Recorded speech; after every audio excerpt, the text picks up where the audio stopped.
Hello students, आज हम पढ़ने वाले हैं एक एडवेंचर स्टोरी। इंसानी हिम्मत और जज्बे की एक ऐसी कहानी जिसमें एक कपल 16 साल तक एक ऐसी समुद्री यात्रा की तैयारी करता है जिसको पूरा करने में उन्हें 3 साल लगेंगे और सफ़र तय करना है उन्हें 1,05,000 किलोमीटर का राउंड द वर्ल्ड। कहानी का टाइटल है We are not afraid to die if we can all be together। जी हाँ, यह कहानी यात्रा के उस हिस्से के बारे में है जहाँ वॉयज एक वॉर बन जाती है वाटर और वेव्स के साथ। जहाँ 7 साल की छोटी सुजैन चुपचाप अपनी चोटें सहती है ताकि उसके माता पिता समुद्री तूफान से लड़ सकें। जहाँ 6 साल का छोटा सा जोनाथन अपने पिता की हौसला अफजाई करने के लिए उन्हें कहता है कि उन्हें मरने से डर नहीं लगता। कैसे हैं वो बच्चे और कैसे हैं उनके माता पिता, आइए देखते हैं इस कहानी में। लेकिन उससे पहले अगर आपको इस चैनल की कहानियाँ और कविताएं पसंद आ रही हों तो इसे सब्सक्राइब ज़रूर कर लें और बेल आइकन हिट करें। So, let's begin with We Are Not Afraid to Die If We Can All Be Together by Gordon Cook and Alan East. So, you see students, in the title itself, we have two dominant feelings that the story has. The first line of the title talks about fearlessness and the second line, togetherness. So, the story is about how the Cook family, Gordon Cook family, face the storms fearlessly because they all are together. So, let's move to the story. The story begins in July 1976. Cook says, Gordon Cook, who is the narrator here, he says, in July 1976, my wife Mary, son Jonathan, 6 years old, daughter Suzanne, 7 years old, and I set sail from Plymouth, England to duplicate the round-the-world voyage made 200 years earlier by Captain James Cook. अब जुलाई 1976 में उन्होंने यात्रा शुरू की। कौन कौन है यात्रा में? गॉर्डन कुक, उसकी वाइफ और उनके 2 छोटे बच्चे। उन्होंने इंग्लैंड से यात्रा शुरू की। राउंड द वर्ल्ड यात्रा थी ये, क्योंकि वो 200 साल पहले एक ब्रिटिशर सेलर ही थे, कैप्टन जेम्स कुक। उन्होंने जो राउंड द वर्ल्ड यात्रा की थी उसको दोहराना चाहते थे। That was their passion and they were so passionate about that voyage, that sea journey, that for the longest time Mary and I, a 37-year-old businessman, had dreamt of sailing in the wake of the famous explorer, and for the past 16 years we had spent all our leisure time honing our seafaring skills in British waters. इतने passionate थे about this journey cook जो family थी, cook जो couple था, कि पिछले 16 साल से उन्होंने अपनी फुर्सत का सारा वक्त इस जर्नी की तैयारी में लगाया था। अपने सी फेरिंग यानी समुद्री यात्रा की जो स्किल थे उनको होन करने में, शार्प करने में, बेटर करने में लगाया था। और ये तैयारी उन्होंने की थी इंग्लैंड के समुद्र में। उनके पास एक बोट थी जिसका नाम था वेव वॉकर, यानी लहरों पे चलने वाली बोट, और वो 23 मीटर साइज की थी, लंबी थी और 30 टन वजनी थी। वेट था उसका 30 टन और वुडन हर्ड, यानी उसकी जो बॉडी थी वो लकड़ी की बनी हुई थी। That was a wooden heard beauty. This is how he describes his boat. यानी समुद्री यात्रा की जो शौकीन है उनको अपनी बोट भी एक ब्यूटी की तरह लगती है, बहुत ही प्यारी लगती है। Had been professionally built, professionally उन्होंने तैयार कराया था इसे बोट को। यानी ये कोई प्लेजरेबल फन से एक पिकनिक की तरह उन्होंने प्लान नहीं किया था, उसको एक प्रोफेशनल यात्रा की तरह प्लान किया था. And we had spent months fitting it out and testing it in the roughest weather we could find. और बोट के बनने के बाद उन्होंने इसे बेहद खराब मौसम में कि ये कैसा काम करती है टेस्ट किया था. तो अपनी तरफ से उन्होंने पूरी तैयारी की थी इस समुद्री यात्रा की. The first leg of our planned 3-year, 1,05,000 kilometer journey passed pleasantly as we sailed down the west coast of Africa to Cape Town. अब ये जो उनकी जर्नी थी उसका वक्फा कितना था, ड्यूरेशन कितनी थी, उन्होंने जैसा प्लान किया था कि जो डिस्टेंस है दे हैव टू कवर वो है 1,05,000 किलोमीटर का और इसमें उन्हें 3 साल लगेंगे. और वो कहां से कहां तक जाएंगे. देखिए, अगर आपके आंखों के सामने वर्ल्ड का मैप है, if you have studied map, the map of the world, they started from England, then they reached Africa. Africa से उनके वो जाएंगे इंडियन ओशन, इंडियन ओशन से ऑस्ट्रेलिया, ऑस्ट्रेलिया से अमेरिका और अमेरिका से वापस इंग्लैंड. तो इंग्लैंड से शुरू होके इंग्लैंड तक दुनिया का सारा चक्कर लगाकर उनकी जर्नी ये कंप्लीट होगी.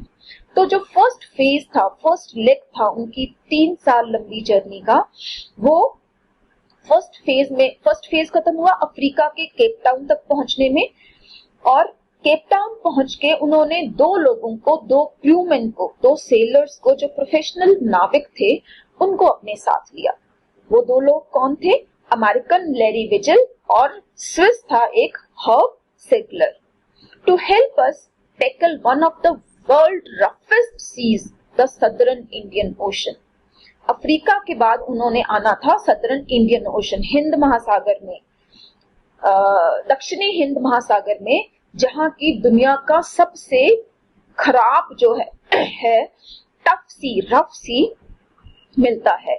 तो यहाँ पे उनकी जो टेस्टिंग टाइम उन्हें फेस करना था. और जो ये कहानी है ये एक्चुअल में है भी कि इंडियन ओशन में उनके एक्सपीरियंसेस कैसे रहे, क्योंकि जैसा कि बताता है कि नैरेटर कि इंग्लैंड से लेके अफ्रीका तक जो फर्स्ट फेज था उनकी जर्नी का वो बहुत ही सुखद रहा, कोई दिक्कत उन्हें नहीं आई. On our second day out of Cape Town, जब अफ्रीका की राजधानी केप टाउन से निकले तो उसके दूसरे दिन उनको स्ट्रॉन्ग गेल्स, स्ट्रॉन्ग विंड्स का, तेज हवाओं का सामना करना पड़ा. अब समुद्री यात्रा में जब आप एक शिप पे सवार हो तो समुद्री यात्राएं बहुत मुश्किल देती हैं, क्योंकि उसमें आपको अपनी स्पीड और डायरेक्शन मेंटेन रखनी बहुत ही मुश्किल हो जाती है. For the next few weeks they blue continuously. वो 1 या 2 दिन की बात नहीं थी, कुछ हफ्तों तक वो लगातार चलती रही. Gales did not worry me. Gordon Cook कहते हैं कि तेज हवाओं ने मुझे परेशान नहीं किया, लेकिन जो साइज ऑफ द वेव था वो खतरनाक था. जो ऊंची ऊंची लहरें उठ रही थी वो खतरनाक थी, क्योंकि लहरें कितनी ऊंची थी? 15 मीटर तक ऊंची थी. As high as our main mast. Mast यानी एक लंबा पोल है जिसपे पाल, एक कपड़ा बांधा होता है. जिस वक्त की ये बात कर रही हैं, कपड़ा बांधा होता था एक लंबे पोल पे. उस कपड़े में मोटा कपड़ा था, कैनवस था, हवा भर जाती थी और वो हवा शिप को आगे चलने में मदद करती थी. तो जो उनका सबसे लंबा पोल था, मेन मास्ट था, उसके साइज जितनी ऊंची लहरें उठ रही थी. और इससे गॉर्डन कुक चिंता में थे. December 25 found us 3,005 kilometers east of Cape Town. अब जुलाई से उन्होंने यात्रा शुरू की. दिसंबर 25 का जिक्र क्यों किया? हाँ, क्योंकि उस दिन क्रिसमस होती है. तो क्रिसमस तक वो केप टाउन से 3500 किलोमीटर आगे निकल आए थे. Despite atrocious weather, we had a wonderful holiday complete with a Christmas tree. तो शिप पे ही उन्होंने खराब मौसम के बावजूद एक अच्छा हॉलिडे बिताया. क्रिसमस मनाई उन्होंने शिप पे. New Year's Day saw no improvement. अब क्रिसमस 25 ऑफ दिसंबर से आ गया है, न्यू ईयर 1 ऑफ जनवरी, लेकिन 25 दिसंबर से लेके 1 जनवरी तक वेदर में कोई भी इम्प्रूवमेंट नहीं हुई, लेकिन वो ये विश्वास कर रहे थे कि ये बदल जाएगा। और जब हम सोचते हैं कि मौसम बदल जाएगा, हम हमेशा सोचते हैं कि ये अच्छे के लिए बदलेगा, लेकिन गॉर्डन कुक क्या कहते हैं, एंड इट डिड चेंज, और ये बदला, लेकिन फॉर द वर्स, और भी खराब हो गया, यानी उनके लिए आगे टफ टाइम आने वाला था। एट डॉन ऑफ जनवरी 2, जैसे ही 2 जनवरी का सवेरा हुआ, वेव्स तो थी वो जाइगेंटिक थी, यानी बहुत ही बड़ी हो गई। पहले उन्होंने कहा कि 15 मीटर थी, अब शायद 15 मीटर से भी बहुत बड़ी हो गई, बहुत ऊंची लहरें उठने लगी। And we were sailing with only a small storm jet, jet यानी सेल, पाल, वही जो कपड़ा लगा रहता है पोल पे, उनके पास एक छोटा सा पाल था, सेल था। And we were still making 8 knots. Knots का मतलब यहाँ नॉटिकल माइल से है, समुद्र में डिस्टेंस मापने की एक इकाई है। तो उस छोटे सेल के साथ ही वो 8 नॉटिकल माइल्स पर आवर की स्पीड से जा रहे थे, क्योंकि हवाएं बहुत तेज थी। इसीलिए स्पीड क्यों बता रहे हैं, ये छोटी सेल के साथ इतनी ज्यादा स्पीड हवाओं की वजह से थी, लहरें बहुत ऊंची उठ रही थी। As the ship rose to the top of each wave, we could see endless, enormous sea rolling towards us. Now just try to imagine, अपने माइंड में वो सिचुएशन इमेजिन करने की कोशिश करें कि एक शिप है, ऊंची ऊंची लहरों के साथ ऊपर उठता हुआ, लहरें जैसे ऊपर उठती है, और वो शिप भी हर वेव के टॉप तक ऊंचा उठ जाता था। और जब वो लहर के टॉप तक पहुंचते थे, उनको अपने सामने एक बहुत बड़ा समुंदर दिखाई देता था जो उन्हीं की तरफ आ रहा था। स्क्रीमिंग ऑफ द विंड, हवाएं इतनी तेज थी कि जैसे लगता था कि वो चीख रही हैं, और जो स्प्रे था, जो फुहार समुंदर के पानी की उनके ऊपर पड़ रही थी, शिप के अंदर आ रही थी, that was painful to the ears. फुहार की जो आवाजें थी वो बेहद तकलीफ दे थी।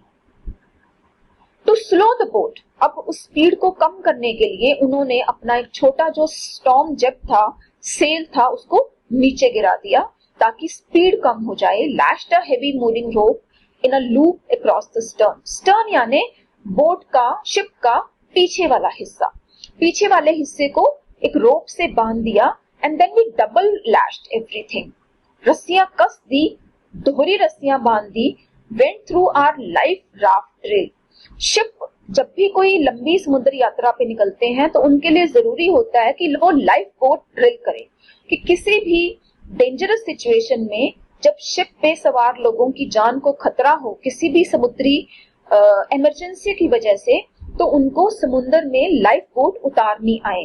अटैच्ड लाइफ लाइन्स, जिन रस्सियों को वो पकड़े रहेंगे अपनी जान बचाने के लिए, उनको तैयारी करनी आए। डोंट लाइफ ऑयल स्किन्स, जैसे हमारे यहाँ पॉलिथीन होता है, उसी तरह से अपने आप को समुद्री पानी से गीला होने के लिए बचाने के लिए उन्होंने वो कपड़े पहन लिए, लाइफ जैकेट्स पहन ली और वेटेड। समुद्री यात्रा में अब गॉर्डन कुक के सामने एक ऐसा वक्त था जब उन्हें पता था कि ये तूफान कुछ भी कर सकता है। तो उन्होंने कोई भी सेलर, कोई भी कैप्टन शिप का इमरजेंसी में जो तैयारी करता है वो तैयारी सारी उन्होंने कर ली। Now the first indication of impending disaster, हमने पिछली लाइन में पढ़ा, एंड वेटेड फॉर कि आगे क्या होगा। उन्हें खतरे की ही उम्मीद थी, अब वक्त अच्छा होने की उम्मीद उन्हें नहीं थी। तो इम्पेंडिंग का मतलब है अप्रोचिंग, जो आने वाला डिजास्टर था उसकी पहली इंडिकेशन कब आई?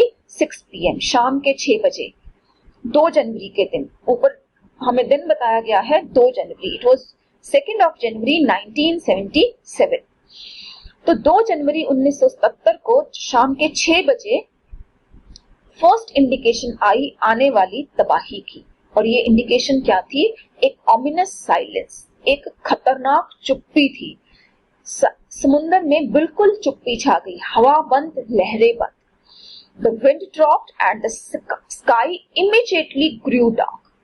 हवा बंद हो गई, आकाश काला हो गया, और फिर आया एक गर्जना, ग्रोइंग रोअर, जो धीरे धीरे बड़ी होती जा रही थी, लाउड होती जा रही थी, and an enormous cloud toward aft of the ship.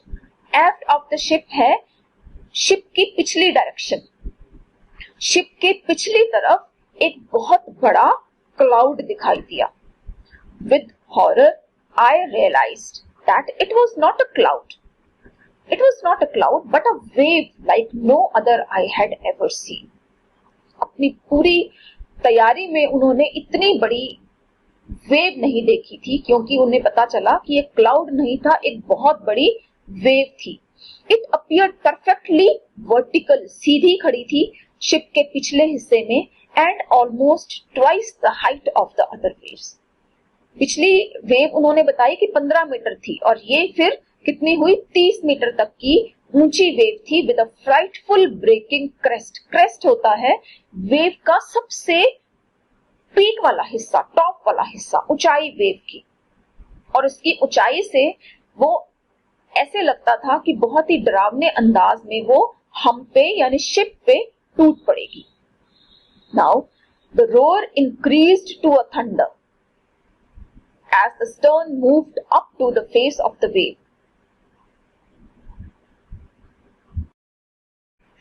and for a moment I thought we might ride over it।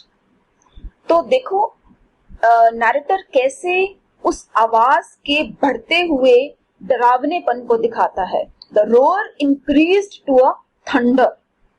आवाज जो थी वो और भयानक होती जा रही थी, जब और जो स्टर्न था, शिप का पिछला हिस्सा था, वेव के साथ ऊपर उठा, और एक पल के लिए नैरेटर को लगा कि शायद वो इस वेव के ऊपर से गुजर जाएंगे।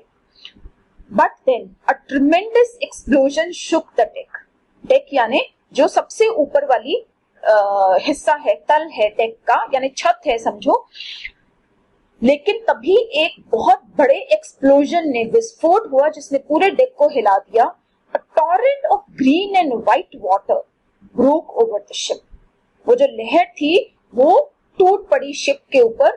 ग्रीन और व्हाइट वाटर था जो डेक पे एक्सप्लोजन हुआ लाइक पानी का, and my head smashed into the wheel. जहां से वो चला रहा था, मूव कर रहा था शिप को, पानी ने उसे ऊंचा उठाकर और व्हील के साथ पटक के दे मारा। And I was aware of flying overboard. Overboard यानी शिप के ऊपर से पानी के साथ वो समंदर में आ गया। And sinking below the waves, और उसे इतना याद था कि वो लहरों के साथ नीचे डूबता जा रहा था। Now this is important. I accepted my approaching death, and as I was losing consciousness I felt quite peaceful.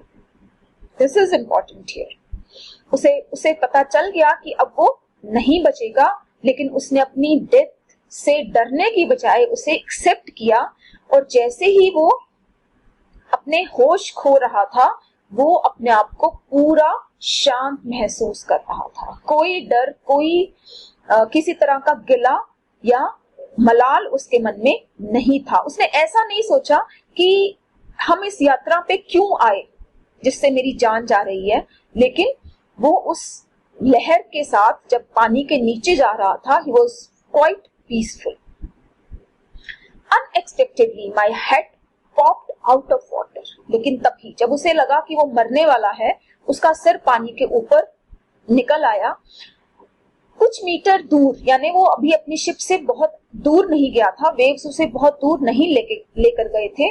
Wave walker was near capsizing. Capsizing यानी पलटने वाला था, उलटने वाला था शिप पूरा। हर मास्ट ऑलमोस्ट हॉरिजॉन्टल। उसके जो मास्ट थे वो बिल्कुल पैरेलल आ गए थे पानी के। Then a wave hurled her upright, और फिर एक लहर आई जिसने वेव वॉकर को, उनके शिप को सीधा कर दिया। माई लाइफलाइन, जिस रस्सी से वो बंधा हुआ था शिप से, वो खींची, and I cracked the guard cells. वो शिप के बिल्कुल नजदीक पहुंच गया, और उसने जो रेल्स होती हैं, जो पाइप्स लगी होती हैं, उसकी रेलिंग को पकड़ लिया, and sailed through air into wave walkers main boom. Boom यानी जो सेल होता है शिप का, जिससे वो बंधा रहता है, जिस पोल से वो बंधा रहता है, और फिर एक वेव आई जिसने उसे वापस शिप पे ला दिया और वो कहाँ पहुंचा, जो मेन बूम था, मेन पोल था वेव वॉकर का, वहां पहुंचा दिया शिप ने उसे, वेव ने उसे वापस। Subsequent waves tossed me around the deck like a rag doll. Rag doll यानी कपड़े की गुड़िया। जो उसके बाद लहरें आई, उन्होंने बार बार उसे उछाला जैसे कि एक कपड़े की गुड़िया उछाली जाती है। अब बार बार उछलने, बार बार उठने और गिरने से क्या हुआ, उसकी बाई पसली क्रैक हो गई, पसलियां क्रैक हो गई, मुंह में दांत टूट गए और दांत टूटने से जो खून आया उससे मुंह भर गया। लेकिन उसे अपने चोटों की चिंता नहीं थी। कैसे भी करके उसने व्हील पा लिया जहां से शिप को कंट्रोल किया जा सकता था। स्टीयरिंग व्हील था जो शिप का। Line up the stern for the next wave and hung on. अगली आने वाली वेव के लिए स्टर्न को, पिछले हिस्से को तैयार किया और वेट करने लगा। अब जो इस मूवमेंट पे शिप की स्थिति थी वो क्या है, वाटर वाटर एवरीवेयर। पूरा शिप, पूरा डेक जो था वो पानी से भर गया था। I could feel that the ship had water below. अब वो डेक पे था, छत पे था और उसे पता था, वो फील कर सकता था कि शिप के निचले हिस्से में भी पानी चला गया है, लेकिन वो स्टीयरिंग व्हील को छोड़ के उसको देखने नहीं जा सकता था।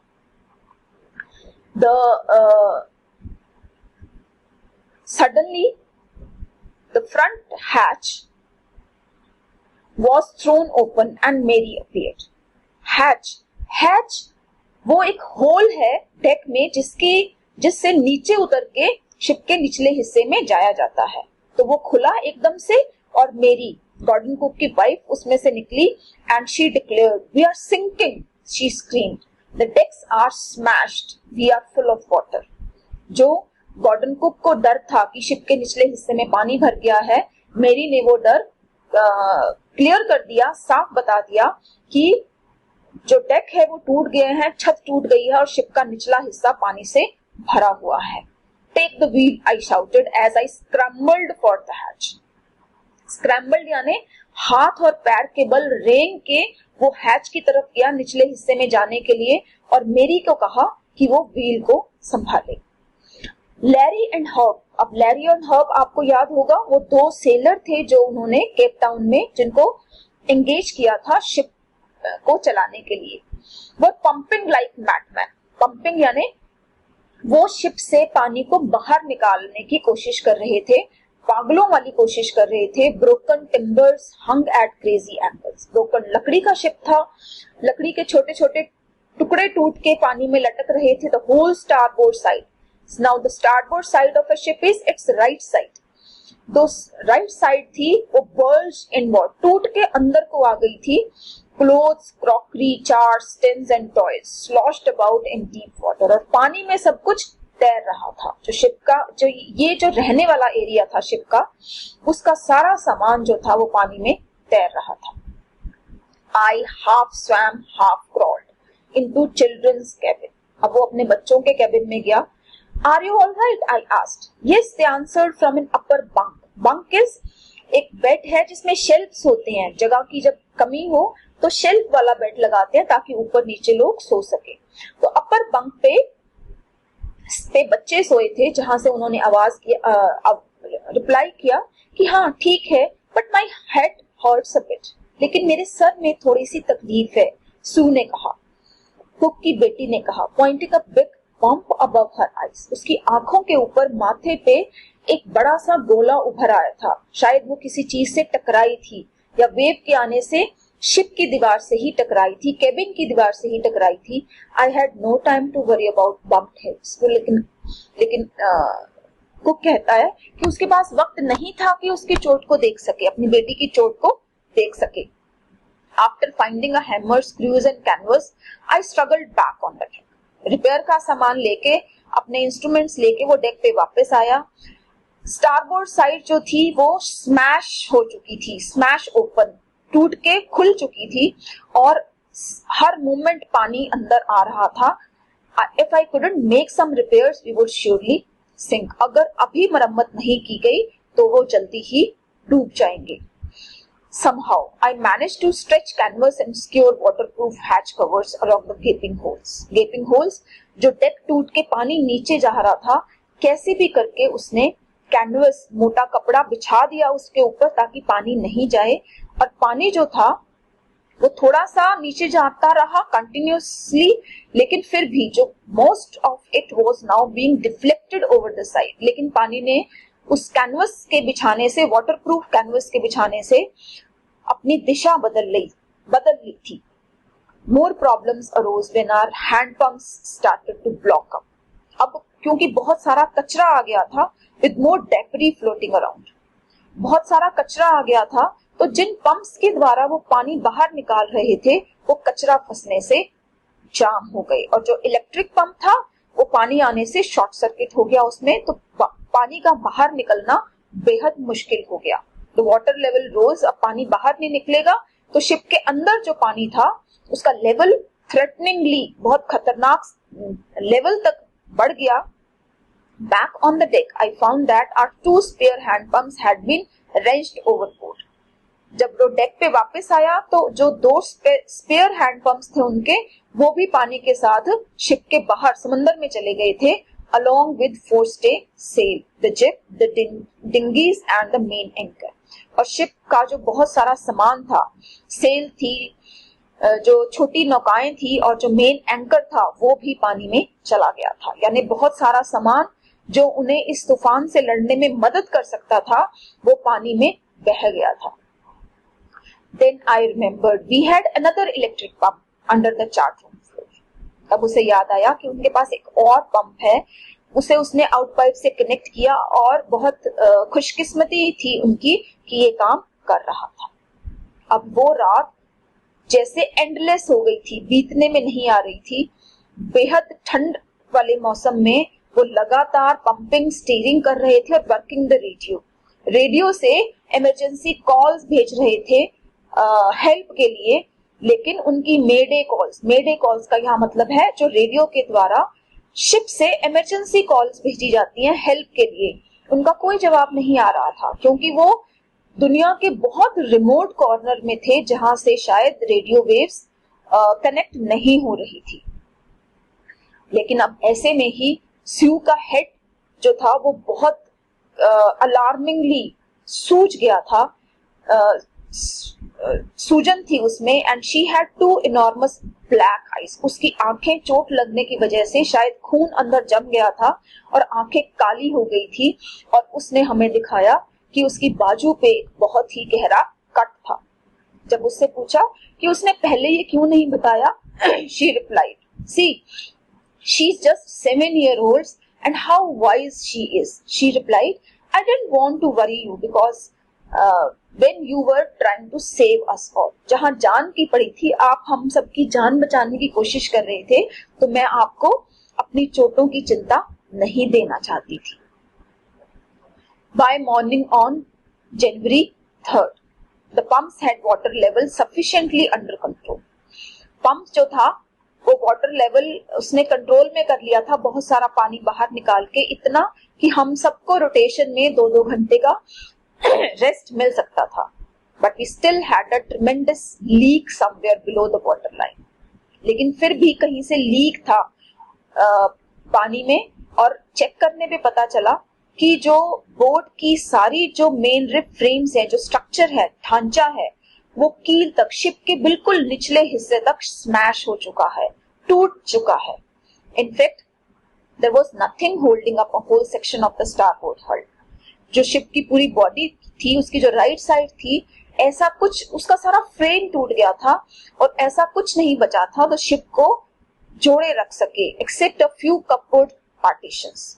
कपबोर्ड पार्टीशंस थी, अंदर की जो अलमारियां थी, सिर्फ वो ढांचे बचे थे जिसकी वजह से शिप खड़ा था. अदरवाइज शिप टूट के, शिप का जो राइट साइड थी, स्टारबोर्ड साइड थी, वो टूट के बिखर जाती. We had survived for 15 hours since the wave hit. 15 घंटे हो चुके थे जब वो बड़ी वेव उनसे टकराई थी. लेकिन वेव वॉकर जो था उसकी हालत ऐसी नहीं थी कि वो उन्हें ऑस्ट्रेलिया तक पहुंचा दे, क्योंकि नेक्स्ट उनका डेस्टिनेशन था इंडियन ओशन के बाद ऑस्ट्रेलिया. जो नैरेटर है, कैप्टन है शिप का, गॉर्डन कुक, उसने चार्ट्स को चेक किया, कैलकुलेट किया और उसे पता लगा कि सबसे नजदीक जो थे वो दो छोटे आइलैंड्स थे जो कि कुछ ही 100 किलोमीटर्स थे ईस्ट में। एक जो था उनमें वो ईल एम्स्टर्डम था, एक फ्रेंच साइंटिफिक बेस, और हमारी जो उनकी जो आखिरी होप थी, एक ही होप बची थी कि वो ये जो बहुत छोटे, पूरे जो ओशन में बहुत ही छोटे थे, जैसे सुई के नक्के के बराबर, उस आइलैंड तक वो पहुंच जाए। लेकिन अगर हवाएं नहीं रुकती, वेव्स नहीं रुकती, तो वो वहां तक नहीं पहुंच सकते थे, क्योंकि वेव्स के कम होने की स्थिति में ही वो अपनी सेल दोबारा से खड़ी कर सकते थे और उस चीज के चांसेस बहुत स्लिम थे। जो बड़ी लहर आई थी उन्होंने उनके जो ऑक्सिलरी इंजन था उसको भी खराब कर दिया था। On January 4th, after 36 hours of continuous pumping, 36 hours से, 1.5 दिन से वो लगातार पंपिंग कर रहे थे पानी को बाहर निकालने के लिए शिप के, और अब जो शिप के अंदर जो पानी था उसका लेवल लास्ट फ्यू सेंटीमीटर्स रह गया था। अब क्योंकि अंदर का बहुत सारा पानी निकल चुका था, तो हमें सिर्फ ये देखना था कि जो बाहर से पानी आ रहा है वो कम से कम अंदर आए। We could not set any sail on the main mast. Pressure on the rigging would simply pull the damaged section of the hull apart. वो कहते हैं कि जो मेन उनका पोल था वो उस पे सेल दोबारा खड़ा नहीं कर सकते थे, क्योंकि उसके साथ जो रस्सियां बंधी थी, सेल के साथ जो रस्सियां बंधी थी, अगर हवा ने उन रस्सियों पे प्रेशर डाला तो जो शिप की बॉडी थी वो साथ में खिंच के टूट फूट सकती थी। तो हमने सिर्फ जो छोटा सेल था, स्टॉर्म जिप था, उसी को खड़ा किया, और फिर जो मैं समझता था कि जिस डायरेक्शन में दो आइलैंड्स हैं वो छोटे छोटे, उसकी तरफ अपने शिप को मोड़ दिया। Mary found some corned beef and cracker biscuits and we ate our first meal in almost 2 days. 2 जनवरी के बाद 4 जनवरी को, आप 2 दिन के बाद लगभग, उन्होंने अपना पहला मील खाया। But our respite was short lived. लेकिन ये जो रिस्पाइट मिला था, उन्हें तसल्ली मिली थी थोड़ी सी, वो बहुत कम देर का था, क्योंकि 4 बजे के नियर अबाउट शाम को काले बादल दोबारा से बनने शुरू हो गए बिहाइंड अस, हमारे पीछे। Within the hour the wind was back to the 40 knots, और कुछ ही घंटों में जो हवा की स्पीड थी वो क्या थी, 40 nautical miles per hour, बहुत ही स्ट्रॉन्ग विंड्स थी। And seas were getting higher, मतलब लहरें फिर से बहुत ऊंची ऊंची उठ रही थी, और पूरी रात तक मौसम और खराब होता गया, डिटेरियोरेट यानी going from bad to worse, और भी खराब होता गया। और जब 5 जनवरी की सुबह हुई तो सिचुएशन फिर से बहुत खराब हो चुकी थी। जब मैं बच्चों को सांत्वना देने गया, कंफर्ट करने गया, जॉन ने पूछा, daddy are we going to die? I tried to assure him that we could make it. मैंने उसे तसल्ली देने की कोशिश की कि हम इससे बच सकते हैं, इस तूफान को हम सामना कर सकते हैं, तूफान का। But daddy, he went on, we aren't afraid of dying if we can all be together, you and mummy, Sue and I. लेकिन वो छोटा बच्चा इतना स्ट्रॉन्ग है खुद में, इतना कॉन्फिडेंट है, उसने कहा कि मैं मरने से नहीं डरता जब तक कि हम साथ हैं। I could find no words with which to respond.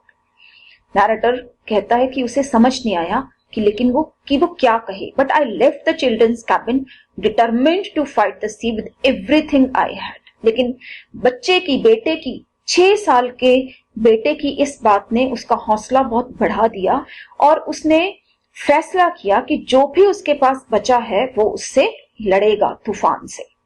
To protect the weakened starboard side, I decided to heave to.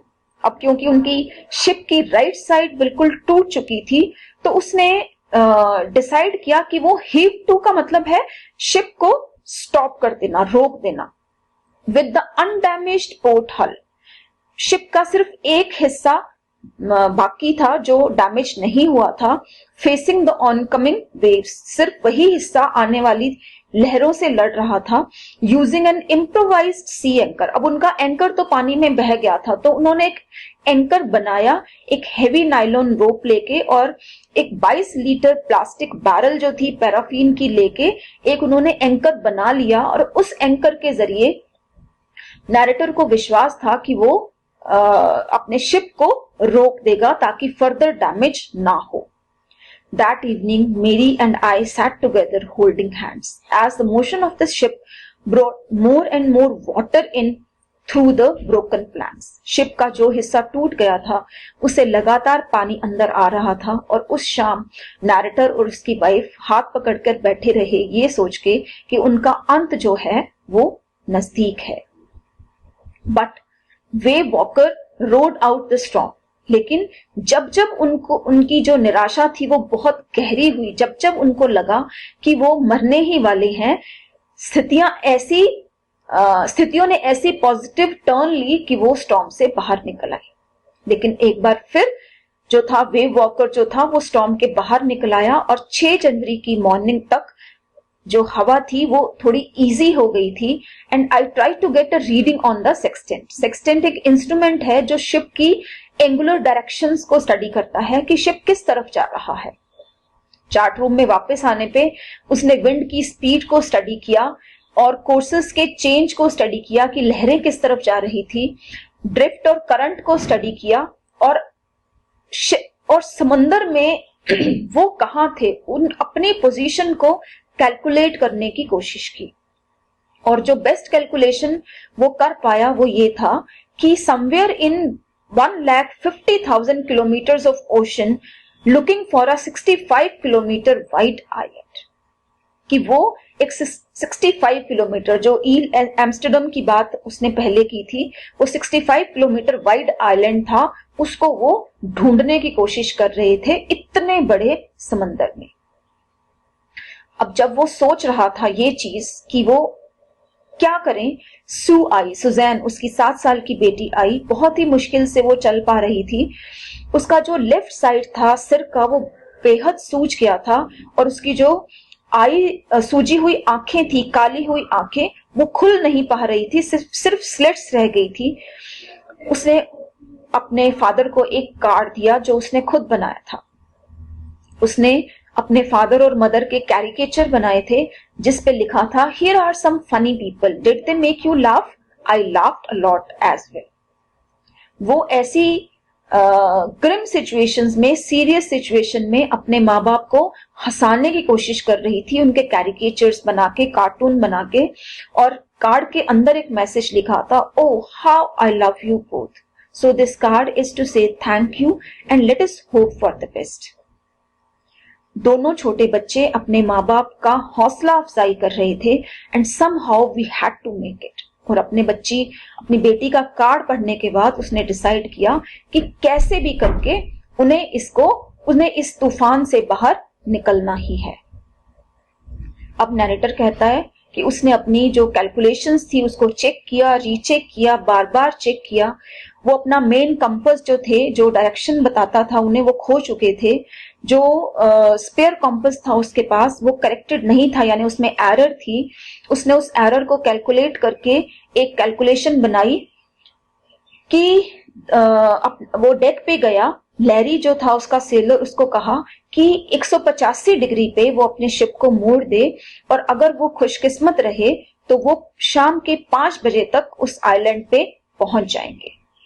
And then with a heavy heart I went below. तब वो डेक नीचे चला गया एक भारी मन के साथ, क्योंकि शायद जो उसने लैरी को कहा था उस पे उसे खुद भी पूरा भरोसा नहीं था। वो कहता है, I told him with a conviction I did not feel. वो सिर्फ एक गेस लगा रहा था कि शायद वो बच जाए। और हैरानी की बात थी कि जब वो लैरी को बताने के बाद नीचे गया तो उसे नींद आ गई। 6 बजे शाम के वो जागा, तब अंधेरा हो रहा था। I knew we must have missed the island, और उसे पक्का था अपने मन में कि वो आइलैंड पे नहीं पहुंचे हैं। and with the sail we had left, we couldn't hope to beat back into the westerly winds. और जो एक ही सेल उनके पास बचा था, उसके साथ वो वापस भी नहीं जा सकते थे. At that moment, a tousled head appeared on by my bunk. एक बिखरे बालों वाला सिर उसे नजर आया. Can I have a hug? Jonathan asked. ये जोनाथन था. उसने कहा कि मैं क्या आपको गले लगा लूं? सू जोनाथन के पीछे खड़ी थी. नरेटर ने पूछा कि क्यों, गले लगाने वाली कौन सी बात है? जोनाथन बोला, Because you are the best steady in the whole world and the best captain. Not today, John. I'm afraid. लेकिन नरेटर बहुत ही निराश था. उसने कहा, नहीं, आज मैं अच्छा फादर या अच्छा कैप्टन दोनों ही नहीं हूं. Why? You must be, said Sue in a matter-of-fact voice. You found the island. Sue ने उसे खुशखबरी दी. What? I shouted. It's out there in front of us, they chorused. As big as a battleship.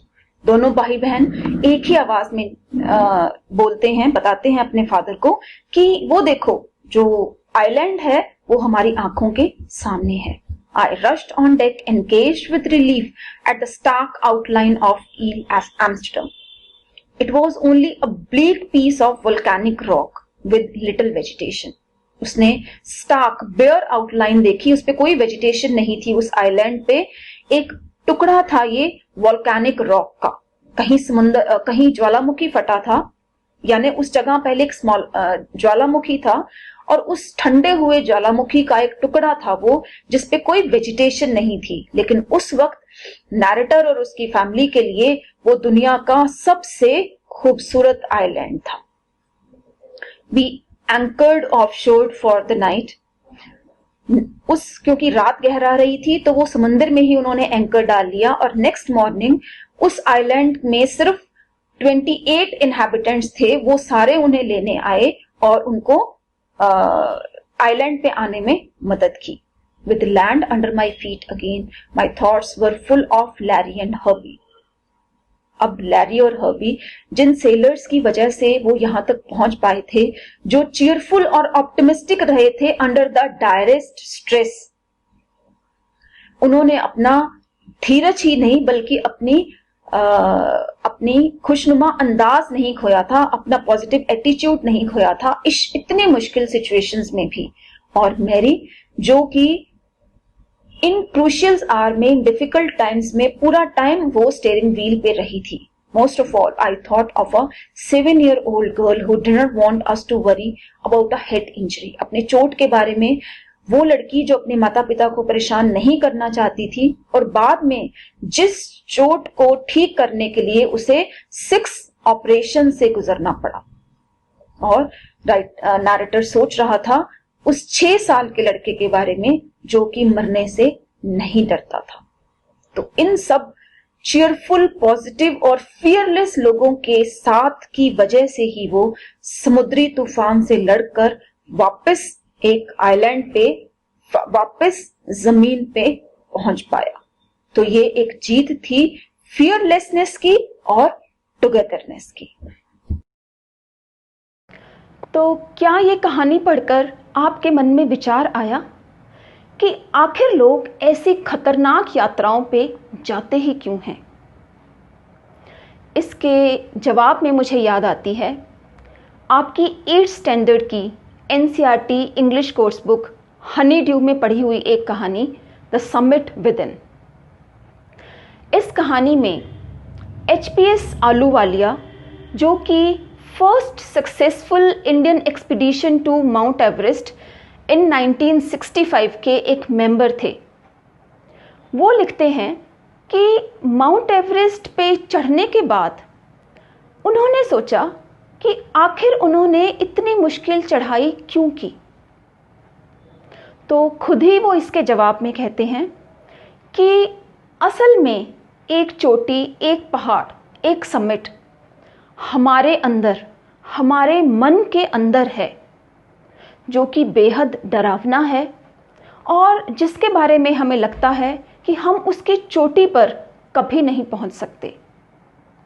लेकिन खुद को जानने के लिए उस पर चढ़ना बेहद ज़रूरी है. उस कहानी को पढ़कर मुझे लगा कि दुनिया भर में जितनी भी खतरनाक यात्राएं की जाती हैं, एडवेंचर स्टोरीज़ हैं, उनके बारे में क्यों अगर है तो उनका जवाब बस यही है, सेल्फ एक्सप्लोरेशन। कहिए आप क्या कहते हैं? आप सोचिए, हम फिर मिलेंगे। Thank you.